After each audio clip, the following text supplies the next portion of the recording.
Welcome back to the Gusai classes. तो सभी का स्वागत करते हैं गुसाई क्लासेस में। आज की वीडियो पंजाब और हरियाणा एफसी वॉचमैन को लेके है। सबसे पहले तो बात करेंगे, बहुत सारे भाई कह रहे हैं सर बताएं आप अंदर गए थे, डीजीएम से मीटिंग हुई थी, उस मीटिंग में क्या हुआ उसके बारे में पूरी डिटेल में बताएं। कब तक हमारा डीबी हो जाएगा, क्या हमारा केस रिलेटेड है, क्या हमारा मतलब कब तक प्रोसेस चलेगा, ज्वाइनिंग कब तक होगी, सारे डाउट इस वीडियो में क्लियर हो जाएंगे। ठीक है, तो भाई वीडियो थोड़ी सी लंबी हो जाएगी। सबसे पहले तो बात सुनना पंजाब वाले, फिर बात करेंगे हरियाणा की। भाई पंजाब में जैसे हमने सबने डिसाइड किया था भाई हमने 3 अक्टूबर को चंडीगढ़ में इकट्ठे होना है। तो भाई वहां पे 9 से लेकर 9:30 बजे तक कम से कम 150 या 200 बच्चा वहां पे पहुंच गए थे। ठीक है, अभी और भी आ रहे थे, होली होली 10-11 बजे तक स्टूडेंट आते रहे हैं, क्योंकि हर एक का भाई किसी का ट्रेन का हिसाब था, किसी का बस का हिसाब था। तो वैसे करके भाई सारे कुछ स्टूडेंट तो थे जो 9 बजे पहुंच गए थे, और कुछ के स्टूडेंट ऐसे थे जो 9:30-10 बजे तक भी आ रहे थे। कहने का मतलब ये है भाई वहां पे कम से कम 200 बच्चा तो था। ठीक है, दूसरी बात, फिर वहां पे जब गए तो एफसीआई को भी पता लग गया था भाई आज ये अपना प्रोटेस्ट करने आए हैं, तो इसलिए वहां पे पहले ही पुलिस वाले तैनात कर लिए गए थे। पुलिस वाले इसलिए भी आए थे क्योंकि भाई वहां पे एक कोई मतलब अपने फार्मर है जो किसान, उनका भी कोई आंदोलन था, तो उनके लिए प्रोटेस्ट के लिए भी मतलब थोड़ा सा वहां पे कुछ ऐसा ना हो जाए, हिलजुल ना हो जाए, तो इसके लिए भी आए थे। एक तो उनका धरना हो गया किसानों का, एक दूसरे हम थे, तो इसलिए वहां पे जो गैदरिंग थी बहुत ज्यादा हो गई थी। पर उनका जो किसान वाला है वो अलग मुद्दा था, हमारा अलग मुद्दा था। फिर भाई क्या हुआ, वहां पे हमें कहा गया भाई आप कोई 5 पर्सन सिलेक्ट कर दो, उनको अंदर भेजा जाएगा और डीजीएम से बात करा दी जाएगी, तो आपको पता लग जाएगा भाई क्यों डीवी अभी लेट है, उसके बारे में सब पता लग जाएगा जब आप डीजीएम से बात करोगे। और वही बात बाहर आके जो ये मतलब स्टूडेंट है इनको बता देना, पर सभी को अंदर नहीं जाने देंगे। तो वो तो हमें भी पता है भाई सभी स्टूडेंट ऐसे अंदर तो जा ही नहीं सकते एफसीआई हेडक्वार्टर में, तो 3 या 4 या 5% ही 13 स्टूडेंट ही मतलब अंदर जा सकते हैं। तो फिर वही बात हुई चड्डा सर से, तो चड्डा सर का कहना था भाई मैं 11 बजे तक पहुंच जाऊंगा, तब तक आप अपने पर्सन है जो अंदर जाएंगे साथ में वो सिलेक्ट करके रख लो। ठीक है, वहां पे रौनक सर भी थे, उनसे भी बात हो गई थी, तो सभी ने कहा भाई अभी इनमें से सिलेक्ट कर लो, उनको अंदर भेजा जाएगा। रौनक सर ने खुद ये बात कही। तो उसके बाद भाई क्या हुआ, जैसे कि 5 बंदे सिलेक्ट करने थे तो हमने 6 किए। जैसे कि मैंने तो अपना नाम बोला नहीं था भाई, क्योंकि मैं वहां पे कोई प्रधानगी करने तो गया नहीं था। कुछ भाई ऐसे थे जो कह रहे थे यूट्यूबर नहीं आने चाहिए, अंदर नहीं जाने चाहिए, पर अपने को सपोर्ट ही बहुत ज्यादा थी भाई, सभी भाइयों का प्यार था, उन्होंने अपने आप ही मेरा नाम लिखा दिया। मैंने किसी को कहा नहीं भी मेरा लिस्ट में नाम लिखो, मैंने अंदर जाना, मैं बात करूंगा, ऐसा अपने कुछ नहीं कहा। ठीक है, 2-3 जने थे जो कह रहे थे मतलब यूट्यूबर अंदर नहीं जाएंगे, ये करेंगे, ये नहीं करेंगे, वो नहीं करेंगे। तो ऐसे 2-3 हवा के झोंके आते रहते हैं। दरख्त उनकी जो ट्री होता है वो कभी परवाह नहीं करता, इसलिए ऐसा चलता ही रहता है। ठीक है, तो उनके साथ ही मैं अंदर गया, जो कह रहे थे मतलब भाई ये नहीं जाएगा वो नहीं जाएगा, उनसे पहले जाके बैठा था। ठीक है, क्योंकि अपने को जो सपोर्ट थे भाइयों का, पंजाबियों का, हरियाणा का, उनका बहुत सपोर्ट था। दूसरी बात कर रहा हूँ, फिर क्या हुआ भाई हमें सेलेक्ट कर लिया गया। एक मैं था, एक अपना फाजिलका से दीप भाई था, एक गर्ल्स थी छत्तीसगढ़ थे, और 3 भाई और थे। ठीक है, तो फिर उसके बाद क्या हुआ भाई, तो हमें बाद में जब चड्डा सर की वेट कर रहे थे, क्योंकि हम 6 जने सेलेक्ट हो गए थे, तो हम चड्डा सर की वेट कर रहे थे। चड्डा सर आए 11 बजे, तो 11 बजे जैसे ही वो आए हमें अंदर ले जाया गया। हमें अंदर ले जाया गया तो जीएम छुट्टी पर थे, जीएम छुट्टी पर थे, और फिर डिप्टी जीएम से हमारी मीटिंग कराई गई। उस मीटिंग में मैं खुद अटेंड था, मैं खुद वहां पे गया था अटेंड करने। तो जैसे हम तो 6 जने थे, वहां से डीजीएम सर हो गया और यूनियन के मेंबर थे। ठीक है, और बड़े रैंक के ऑफिसर थे, तो उनसे मीटिंग चली, कम से कम 15 या 20 मिनट मीटिंग चली। तो उन्होंने कहा बताओ भाई, डीजीएम खुद आए, उन्होंने कहा बताओ आपकी क्या दिक्कत है। तो हमने पहले हम मतलब 6 जनों में से हर एक का कोई ना कोई क्वेश्चन था, जैसे भाई इसकी डीवी क्यों रोक रखी है, इसकी डीवी कब तक हो जाएगी, इसका प्रोसेस कब चलेगा, ज्वाइनिंग कब तक होगी। देखो पहले हमने कहा भी इसकी डीवी कब तक हो जाएगी, तो उन्होंने कहा भाई हम इस पर वर्क चल रहा है, हमारी रोज कंपनी से बात होती है, उसने डाटा अभी तक हमें भेजा नहीं है, मिसमैच कर दिया, जिसके कारण आपका डीवी लेट हो रहा है। तो हमने कहा भाई क्यों लेट हो रहा है, तो वो कह रहे भाई जो कंपनी थी उसने मिसमैच कर दिया, जैसे मेरा नाम है डॉक्यूमेंट किसी और के लगा दिए। तो ऐसा कंपनी ये कह रहे हैं, मतलब एफसीआई की तरफ से ये बयान आ रहा है भाई वो कंपनी ने डॉक्यूमेंट गलत लगाए हैं। चलो हमने कहा चलो ठीक है सर ये मानते हैं, तो बताएं आप एक एग्जैक्ट डेट बता दें, हमें ये ना हो भाई 2 दिन बाद आ जाएगा, 10 दिन बाद, डीवी की एक डेट बता दें। तो फिर डीजीएम ने काफी थोड़ा सा सोच विचार किया, फिर उन्होंने कहा भाई हम 1 नवंबर के फर्स्ट वीक, मतलब 1 नवंबर का मतलब फर्स्ट वीक नवंबर के आपको डेट जारी कर देंगे जैसे मर्जी करके। तो अभी कह रहे हैं इस पे काम चल रहा है, पर आपकी डेट 1 नवंबर में आ जाएगी। हमने कहा चलो ये भी ठीक है, आप 1 नवंबर कह रहे हो, फिर हमें ये बताएं क्या जो केस चल रहा है क्या उस केस से इससे लेना देना है। तो उन्होंने सीधा मना कर दिया, भाई अब इस केस से आपकी जो केस चल रहा है आपकी भर्ती से कोई लेना देना नहीं है। ठीक है, बहुत सारे भाई मुझे मैसेज कर रहे थे सर वीडियो मत बनाना, क्योंकि जो वो केस वाले हैं उनको पता लग जाएगा अंदर क्या हुआ, वो फिर अलग कदम ले लेंगे। भाई उनसे जब अपना ताल्लुक ही नहीं है, हरियाणा वाले डीजीएम और अपने वाले चंडीगढ़ वाले डीजीएम दोनों की बात एक ही है, उस केस से कोई लेना देना नहीं है। फिर भाई जो मर्जी हो जाए, क्यों टेंशन ले रखी है। ठीक है ना, जब पता लग ही गया केस नहीं है, जो कोई लेना देना नहीं है उसके साथ, फिर चाहे जो मर्जी करे, चाहे फिर मतलब भाई क्या आगे केस करें या कुछ मर्जी करें, हमें उससे कोई लेना देना नहीं जब डीजीएम से खुद बात होगी।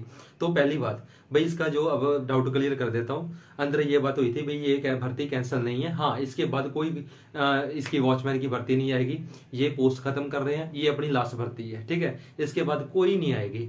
तो पहली बात सुन लो, ज्वाइनिंग 100% है, नवंबर के फर्स्ट वीक में आ जाएगा, ये डीजीएम सर का कहना था।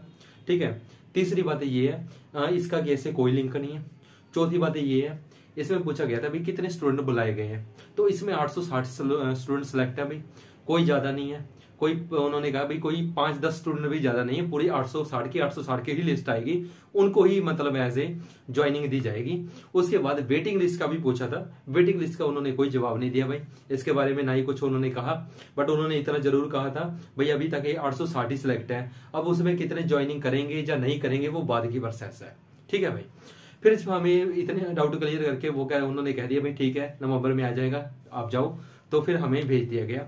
जब हम जाने लगे तो चड्डा सर ने कहा आप नीचे वेट करना, अभी मेरी मीटिंग है, क्योंकि चड्डा सर की मीटिंग थी उनके साथ, कह रहा फिर मैं आपको आगे मिलूंगा। तो जैसे हम नीचे गए भाई, हम कम से कम 1.5-2 घंटा वेट करी गए।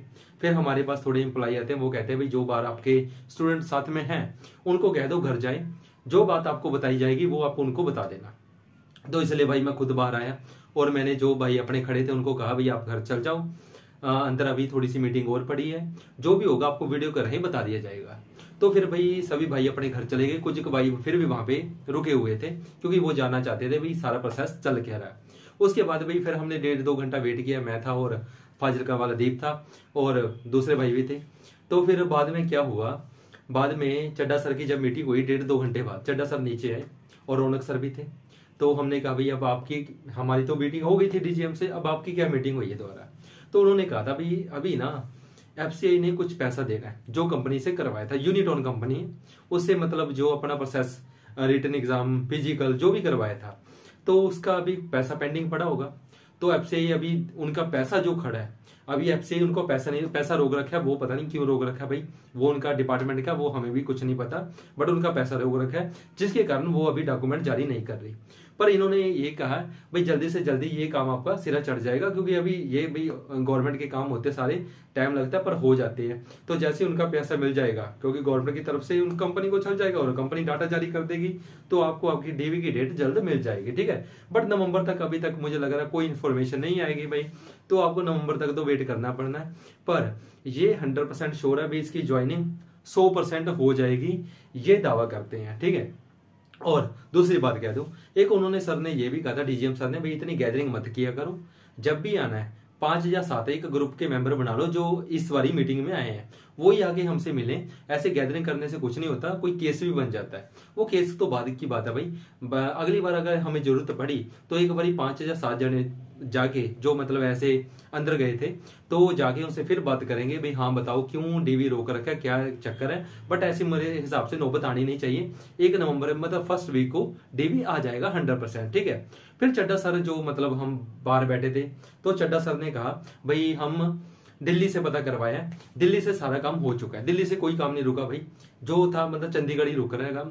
फिर चड्डा सर ने कहा था एटीआर मंगाते हैं, दिल्ली फोन किया था भाई इनसे एटीआर मंगाओ, क्योंकि दिल्ली एक हेड है भाई, निचले से वो एटीआर मांग सकता है, उसको कहते हैं एक्शन टास्क रिपोर्ट। एटीआर का मतलब होता है भाई तुमने क्यों इस चीज को रोक रखा है जब हमने पास कर दिया है। अब क्या होगा, दिल्ली है जो, दिल्ली वाले उनसे रिपोर्ट मांगेंगे भाई जब हमने पास कर दिया है भाई, इतने बच्चों की ज्वाइनिंग करानी है तो आपने क्यों रोक रखी है। उसमें और ज्यादा क्लियर हो जाएगा भाई, और कोई किसी पर्सन के कोई काम करके तो नहीं रुकी, तो हमें वो पता लग जाएगा। जब वो रिपोर्ट आएगी तो मैं आपको बता दूंगा भाई अभी ऐसा कुछ नहीं आया। एक भाई बारी बारी कॉल मत किया करो, ठीक है। अब जो भाई डेली कॉल कर रहा है उसको कोई फायदा नहीं भाई डेली कॉल करने का, ऐसा कोई मतलब अपने पास इन्फॉर्मेशन रोज की रोज नहीं होती। इन्फॉर्मेशन होगी तो आपको वीडियो के राही बता दी जाएगी। अगर कोई भाई बहुत ज्यादा कॉल कर रहा है तो मुझे हार के उसका नंबर ब्लॉक करना पड़ेगा, ठीक है। इसलिए इतने फोन मत किया करो भाई। अगर कोई मेरे पास इन्फॉर्मेशन होगी तो वीडियो के राही आपको बता दी जाएगी। ये बात मैंने भाई पहले ही क्लियर कर दिया था, केस से कोई लेना देना नहीं है, पर कई भाइयों को यकीन नहीं हो रहा था, तो अब भी बता रहा हूँ भाई केस से कोई लेना देना नहीं है। वो एक्स सर्विसमैन जो मर्जी करे भाई, उनसे अपना कोई लिंक नहीं है। पर जो एक्स सर्विसमैन यहाँ पे सिलेक्ट हुए हैं उनसे अपना पूरा लिंक है भाई, क्योंकि उन्होंने भी फिजिकल निकाला है, वो भी ऐसे 860 के बीच में आते हैं, ठीक है। तो कई भाई थोड़े से ऐसे थे जो उनसे बदतमीजी से बात कर रहे थे वहां पे। एक्स सर्विसमैन भाई, एक्स सर्विसमैन बहुत मतलब एक बड़ा होता है, अपने सर है वो, ठीक है। चाहे मैं हूं, उनसे रिस्पेक्ट करनी चाहिए अपने को। वो कह रहे हैं भाई ये आर्मी में जॉब करके आए हैं, तनख्वाह ले रहे हैं। भाई आर्मी में जाना सौखा नहीं है, आर्मी में जाने में जान निकल जाती है, ठीक है। रेस नहीं निकाल पाता कोई, ठीक है। और दूसरी बात है, जब रेस निकाले तो घर के नहीं भेजते इतनी दूर। भाई आर्मी में क्या ड्यूटी करेगा, भाई देश की सेवा करके आए 16 साल, ठीक है। जो यहाँ पे सिलेक्ट हुए हैं उनकी बात कर रहा हूँ, तो उनसे थोड़ा सा रिस्पेक्ट से बात करनी चाहिए। कई कह रहे थे भाई ये 35,000 तनख्वाह ले रहे हैं, ये फिर जॉब लेने आ गया। भाई लेंगे अगले, तुम 16 साल रह के आ जाओ, अरुणाचल प्रदेश रह लो, नागालैंड रह लो, 16 साल में जान निकल जाएगी, ठीक है। इसलिए आर्मी के बारे में कभी गलत मत बोलना भाई, क्योंकि मैं आर्मी के बारे में कभी नहीं सुनता, ठीक है, गलत।